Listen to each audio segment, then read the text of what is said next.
newspapermen meet such interesting people. Coming up on the Media Project, Ian Pickus, Alan Chartock, Barbara Lombardo, and me, Rex Smith, discussing media issues of the recent week. We'll talk about how analytics are so hard to understand, and you can't make news judgments on that basis, and how radio and digital and print all have a place in the media firmament. Those topics and a lot more coming up next on the Media Project. Newspapermen meet such interesting people. They wallow in corruption.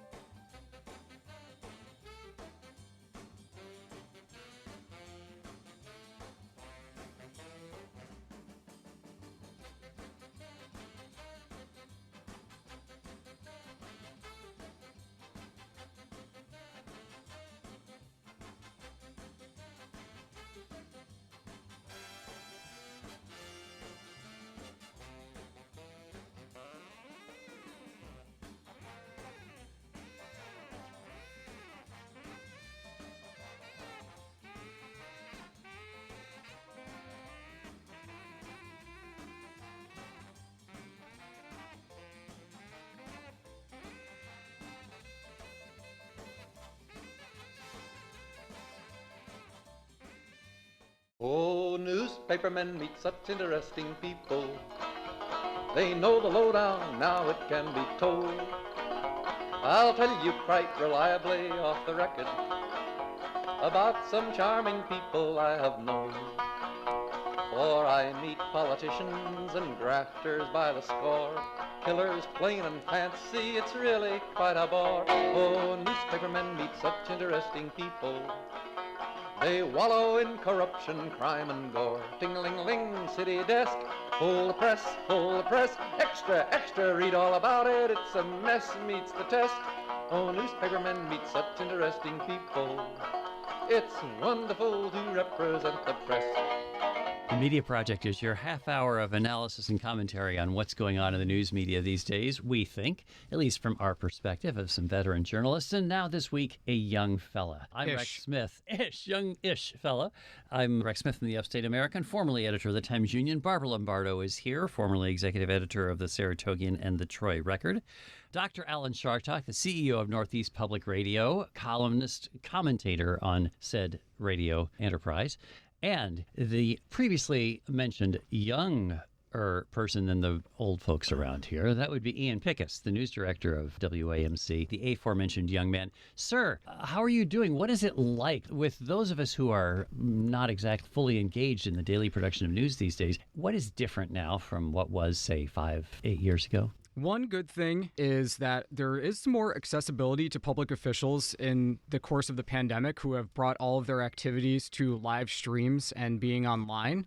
I would say that's a positive development from our end, because when I first took over this job and we were planning coverage for a day, if you missed a press conference or a city council meeting or so on, and we're an audio medium, that was it. You didn't get the sound. And now part of our day every morning is figuring out, okay, at 11 o'clock, Governor Hochul has a COVID briefing. At 12:30, the U.S. senators from Connecticut are going to be talking about guns. At 1 o'clock, Governor Scott from Vermont is speaking at President Biden's Democracy Summit. And so that has been much more of sort of a math problem for us to figure out if we have enough machines up to record all of these things and figure out what they're saying and what's newsworthy from it. That's the one positive thing I'll say about COVID in the newsroom. On the other hand, it's been a demanding state of emergency kind of war footing for almost 2 years now. So, Ian, you've worked in newspapers, of course, and what you're describing on the radio is immediate and far more present than a newspaper, which comes out once a day, and then you see... No. It doesn't come out once a day? Well, yeah, but the point is that a newspaper is not once a day. Right. Every newsroom these days is instantaneous. And the print product, as we've said on this show for several years now, is sort of the afterthought. The real product is the digital presentation, which is instantaneous, which is why most news is broken by newspapers during the day. What was interesting to me about what you were saying, Ian, is that news organizations are always trying to get the latest news and wanting to make sure we don't miss something. Yeah. But those that are not involved in broadcast aren't thinking about sound. So that you become, if you're thinking about sound, this was interesting to me. I think because so. you become, I don't want to say a slave, but you have to go to where the sound is. You have to follow the noise and hope that it's also newsworthy. And I will say one downside of that is PR operations have gotten much more sophisticated, and they understand that if this is an unflattering story, you can send an email statement and not give us any chance to talk to the person who might be in the eye of the storm. They're not going to be in the story. And that cuts both ways. You know, if someone's running for Congress, they're dying to get a free media interview exposure, and they'll talk to you until tomorrow morning. But if someone's done something controversial or you're doing a damaging story on them, justified, and they send you a 2-line emailed statement, now you don't have the sound for that story. And that is a constant struggle for us. I also just wanted to emphasize what Rex was saying in correcting Don't do that. Alan, that all news organizations are striving for immediacy. And because they're called a newspaper, it's almost silly at this point in our society to think that I guess this holds until tomorrow. Because running the Saratogian, we would try to beat WAMC, and which is ridiculous. I mean, here's this very small little, I wouldn't say insignificant newspaper compared to WAMC. But, I mean, to say that you were trying to compete, it's like a mole trying to compete with And what stories did you break while you're insulting Barbara's newsroom? What stories do you break in Saratoga that the Saratogian didn't have? The competition keeps people on their toes. You have or had reporters in Saratoga County, and still do, trying to cover the local news. But I am glad you brought your lawyer, Rex, with you. You know, the difficulty, though, you're right, what Barbara points to, and I used to be a TV reporter, and the difficulty is you have to have visuals to go through story. Here for radio, you need to have, it's better to have, right, wouldn't you say, actualities. You want to have the sound, and the advantage of print, if there is such a thing, it used to be, well, you only need the words. But of course, when you're now all competing digitally and visually, you got to have it all, no matter where your newsroom is. Right, and you're looking for some kind of visual element, even if the news ones are more static. It's greater if we have video to go with the audio and have a little videotape, but at the very least, we always want pictures. You know, I don't know. I get up very early in the morning. I get, let's say, 2 o'clock. Do you? Yeah. Hadn't heard that before. 2 o'clock in the morning, and then I look at all the newspapers. I look at the TU. I don't necessarily look at the Saratogian. It's too bad your column is in there. You might want to check it out. Yes, I hope that wasn't a threat. It was not a threat, and I don't run that newspaper anymore. I'm just a subscriber. Great. Well, the price is right. But I was going to say, I get up early in the morning, and I read all of the papers, including the TU, including the New York Times and the Washington Post. And, you know, it takes me an hour to get through all of that stuff. For the most part, Rex, I don't come back to it during the day. The point being, you know, this idea of you're striving for immediacy. Many of us, especially as older people, have a sense that, you know, this is my time with the Times Union. Yeah, that may be, but what I think you're not quite cognizant of is the fact that the news now finds its consumers, is that there are digital ways that the news is pushed to you. Push alerts, you heard of that? Do you ever get a bulletin on your phone and say, oh, look at that? Yes. And say there's aha. And that's how news is primarily delivered now, that and social media. And so actually most people are not quite like you, amazingly. They are actually consuming news as it comes. And that's how news is delivered these days. So you are getting news during the day from the New York Times and the Washington Post and maybe even the Times Union. So that's a good thing, and that's why push alerts are so important. During my editorship of the Times Union, I was so frustrated that we didn't have the technology. It was not delivered to the newsroom as early by years as it should have been, so that we could present push alerts to our readers right away, because that's a really important way. And young people these days expect the news to find them.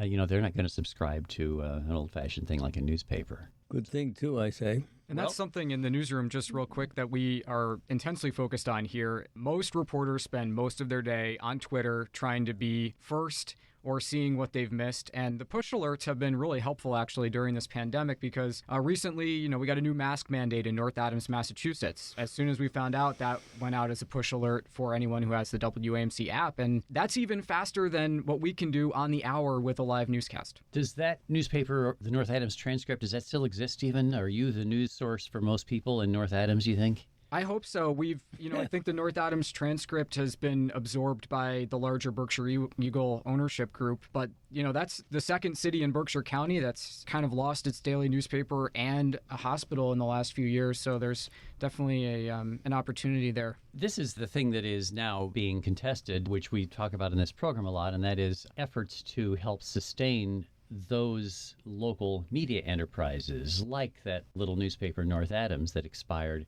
Now there is a push for tax breaks to help those enterprises stay afloat, both in New York State and in Congress. And Alan's grabbing his head. It's too bad we don't have visuals. That would be a good part. You can see Alan doesn't But I believe did that. quote you in my objection to that plan. I did say my friend, I probably shouldn't have done that, but my friend Rex Smith, has proposed this or is pushing this. As you know, I don't believe in that.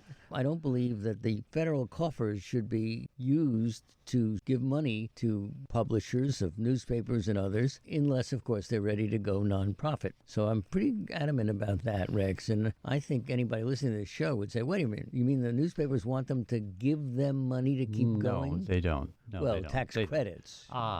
Tax credits that a lot of businesses, other businesses that are actually might be less important to the fabric of a community than a newspaper get. We could use tax policy in this country, professor of political science, all the time to further the goals of the elected representatives' support. Why wouldn't a sound media ecosystem deserve the same kind of tax consideration as, say, oil companies, which get tax credits? There are, of course, a lot of reasons for that, Rex. One of them is that we expect our newspapers, our news agencies, to be looking carefully at what politicians are doing. Now, if they become dependent on those politicians for some kind of a handout, you can quibble over what kind of handout, but some kind of handout to keep them going, there's a real problem for me of conflict of interest. I think that's a valid concern, yeah. But I think in the balance, in the weighing of things, I think some limited tax support to help these small businesses that are local newspapers, especially the little weeklies, the thousands of little weeklies around the country that are dying at a much faster rate than the dailies, to allow them to survive in their communities so that somebody is covering the school boards. Look, you can't cover the school board in North Adams. You can't, but the transcript did, because WAMC is this vast enterprise, just bought a new station down in Connecticut, right? Right. You can't cover the school board in Connecticut, but the local newspaper that used to be there did. I want to guarantee you that if a major story comes up before that school board, we're going to know about it and we'll be there. Well, that's cherry picking on the big issues, which I understand makes total sense. And it used to aggravate the heck out of me when Rex Smith would be sending his staff over to Saratoga to cherry pick on stuff that we're covering in Saratoga day after day and week after week, the routine stuff, the important quote unquote local stuff. And then when something sexy was happening, they swoop in. And we felt the same way about the New York Times coming into the upstate community, finally picking up on our reporting. Look, the great example of that is Nexium, the cult based in the capital region that the Times Union had reported on for years, including a terrific 2012 investigative piece. Didn't get the attention from the prosecutors. The DAs in the capital region and the U.S. Attorney and the Attorney General of New York State ignored the story until the New York Times came in and picked up on it, and then it happened. So we all have this feeling of somebody. Oh, definitely. With Nexium, even though the Saratogian, it was enough of a challenge to kind of cover the square block around us. Half Moon, where Nexium was based, is in Saratoga County, and I always regretted, and still to this day, wow, that would have been a great story for our little paper to be able to just free somebody up to do nothing but investigate that. It was beyond what we could do. So from a story perspective, I was glad that the Times Union did as much as it did.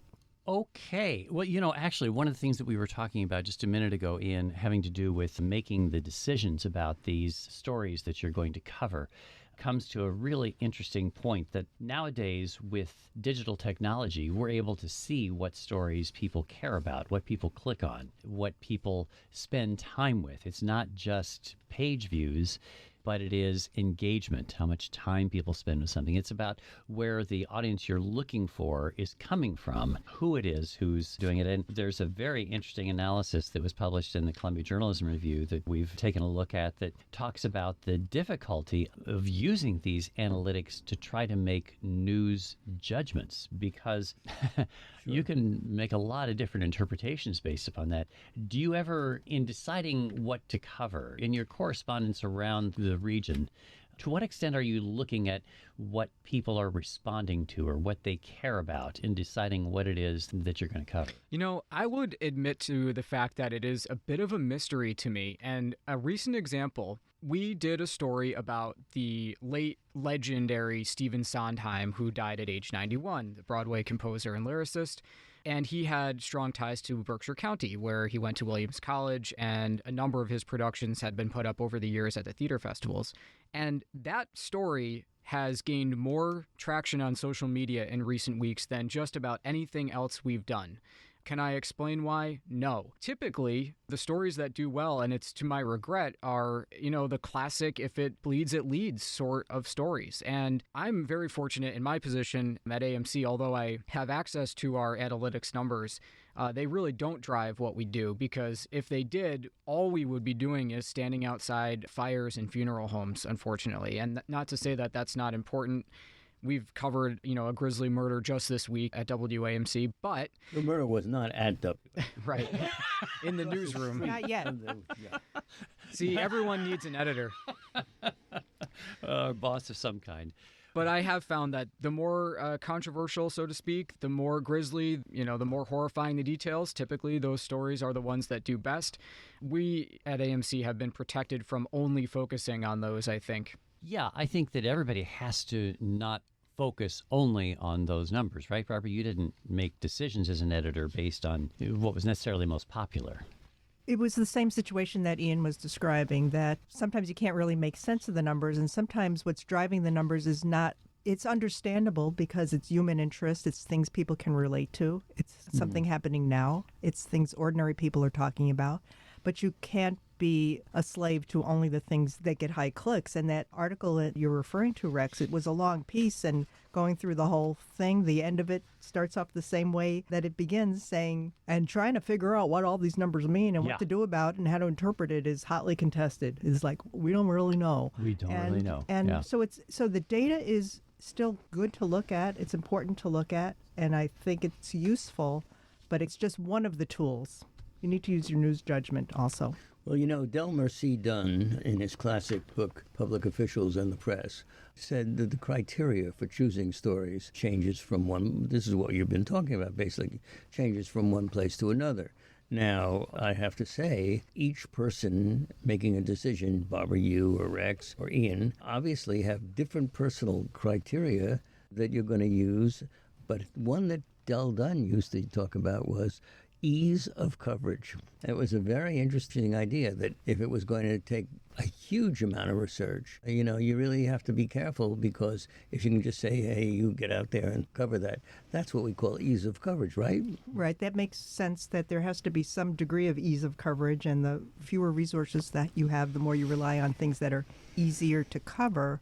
That's not going to give you the most clicks all the time. It's a constant dilemma. I remember as a reporter in the state capitol years ago and running a small bureau there of a half dozen people, it is that you could fill your day and fill your news hole, the space that is allocated for your coverage, by going to these events, by, as Ian describes, the staged events where you can get sound, or in the case of print or whatever it was that you were looking for.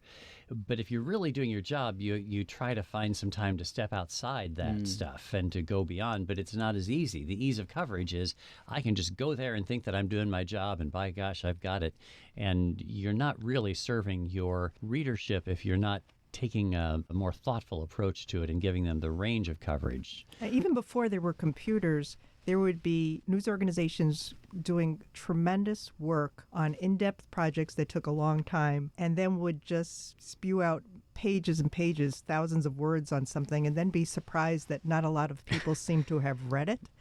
And if it was something that was going to get clicks nowadays, I think the same thing would happen, is that, wow, this was such an amazing story, but it didn't get as many clicks. I had that happen this week on a sort of a run-of-the-mill records request story, where I waited for a document that I had put in a request for in March and got it in December, finally. Wrote the story, got a few hundred words on it, and it's something that no one else had published yet, and nobody clicked on it. Just nobody. Yeah, doesn't that happens all the I'm time. going to click as soon as the show is over. I'll send it to you.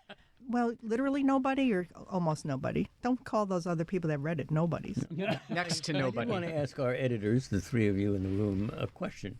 And that is, when I was running the well-known Fire Island Sun back there all of those years ago, I came to this terrible time when the editor of the paper, I was the publisher, turned around to me and said, well, these are the 5 stories I'm going to run with, and you have to fill the rest of the paper with ads. It has to be 50-50. So I said, well, I can't do that. And he said, you have to, because that's all we got. So I took all the little ads we had and I quadrupled them in size. I'm shocked. So how much does allocation of space in all of your experiences count? In other words, if you're an editor, do I have to come up with more stuff today just because I need more stuff? Well, there's still print publications, and yes, you have to make sure you can fill the product. And I can remember the weekly newspaper that still is published by the Saratogian in southern Saratoga County had X number of spaces. If ad revenue is down, there's more space. You can blow up an ad up to a certain point, but it still has to mathematically, financially be legitimate.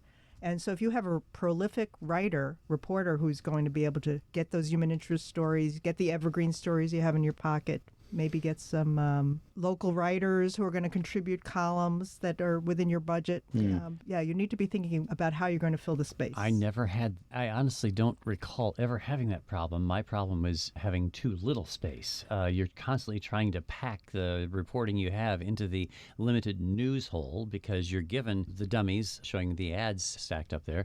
But of course, this is an outdated concept because digital space is unlimited. I mean, you have only a certain space in the great presentation digitally, but you can have as long a story as you like online. But when I would send, my reporters would graduate and you'd steal them away at the Times Union. And they would suddenly discover, wow, I don't have to write 2 stories a day to fill the newspaper. They might not even use a story that I'm working on for a whole day or 2. I might even get 3. Because there are more reporters. There are more reporters, so that it wasn't as much of a challenge to try to fill the space with the staff you had. So put another way, take that, Rex.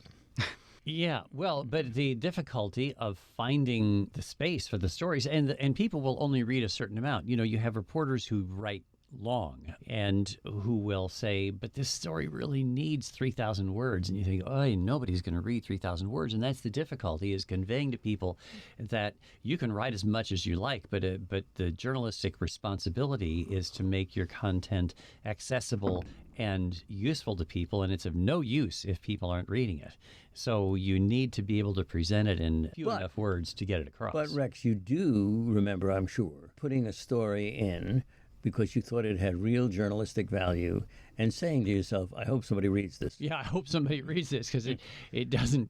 And that happens a lot, where you have what you really think is an important story. Well, to Ian's point, you think that this story is important enough that you waited months for the documentation to back it up, and then it doesn't seem to resonate with your news consumers. But at least it's out there for a baseline for future reporting. That's where I'm hanging my hat right now. I will say, Rex, to your point, that's a central tension that we're dealing with here at the radio station, which is our new news is on for an hour a day, 365 days a year. And what we've taken to doing now a lot is our story, let's say we have a 5-minute interview with somebody on the air, and now there's a 22-minute version of that on the website. And if you want to hear the whole thing, that's great. You can go on to WAMC.org or subscribe to our podcast. And do people there? They do if they're interested. Do we have any indication whether or not that advice is followed? Not on everything, certainly. And sometimes 5 minutes is more than enough. But other times, like we're dealing with right now, we have an 80-minute interview with these 2 musicians coming out. And if you're a fan of those 2, you'll probably listen to the 80. But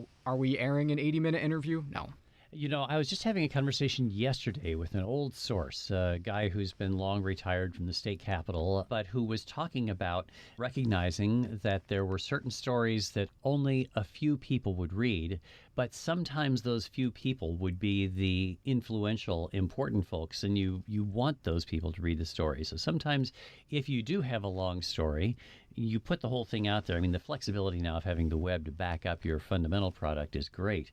But sometimes you will need to do a whole story that has an investigative edge, even if you know that most of your readers are not going to consume it. but it gets the point out. It has the impact on the public ultimately because those few people who are reading it are the right people you need to have read it. And I like what you said, Ian, about the story is now out there. You're on the record with that story. There could be more on that topic, whatever the topic is later on. You haven't been asleep at the wheel. You've been covering something. We do that all the time, and we'll look back and say, oh, geez, that was 4 years ago? Good thing we did that story. Yeah. It happened yesterday. Or somebody else does the story this month that you did 4 months ago, and you say, we did that story already, and you feel like I get no credit. I get no credit. If you're just joining us, you can share your thoughts, media@wamc.org. This is the Media Project from Northeast Public Radio. Ian Pickus, the WAMC News Director, is here. Alan Chartock, the grand poobah of said public radio network. Barbara Lombardo, and I'm Rex Smith. We're just old newspaper people. Well, I still have to put I in the agree with grades that. for my students at Albany. Right. Next semester, Ian and I are teaching different sections of the same class. Is that true? Wow. I don't lie. Not on this show. That was one of Alan's comments there. Here we go. So, Alan, here's something that I know that is probably going to fit right into that category that you were talking about earlier, and that you're upset about the notion of subsidizing newspapers. But surely you can go along with the idea of newspapers having their day in court against the big tech giants. Little newspapers all over the country are banding together to sue Google and Facebook, alleging that they have monopolized the digital ad market because they're taking all those ads away. You know, Rex, I want to use an intellectual term. I have spoken of this with you on many occasions. You're nothing but a big crybaby. You know, the truth of the matter is you're always looking for a reason that newspapers have failed or are failing. And I think this falls into this category. Look, as a great newspaper publisher I knew once said to me, stick a fork in it. This is done. So your point is? Well, so, I mean, all these little radio stations that failed that you've bought up now for public radio and turned them into not-for-profits and Thank God. non-tax-paying, used to be tax-paying supportive businesses in the community, they all have died as well. But if a newspaper group does that, buying up little newspapers Which and they do. kind of consolidates them, and we decry that. We say this is a shame because it takes away the local voice. Well, I have not said that. So you're trying to put words in my mouth, which I have never uttered. So it's okay that a big hedge fund comes in and takes up local newspapers like the Saratogian and the Sure. Record. And No, it's not okay. okay. Anyway, it is interesting, I think, to our listeners that there are now some 200 publications around the country that are representing 17 different ownership groups that are saying Google and Facebook and other big enterprises like this that now account for 2/3 of all the digital advertising right. sales in this country ought to be restrained in some way, that they are basically interfering with the free marketplace. Do they have a case? monopolized. Do you think they'll have a case? I think they have a pretty good case. It's now been consolidated into the Southern District of New York federal court, so it could be interesting. Yeah. But, Rex, it's again the newspapers crying that somebody has done something bad to them. What do you know? And with that, we are out of time, amazingly enough. This is the Media Project for this week. Ian Pickus, Alan Chartock, Barbara Lombardo, and I'm Rex Smith. With gratitude to our producer, David Gustina, and to you for joining us this week on the Media Project. That got contentious.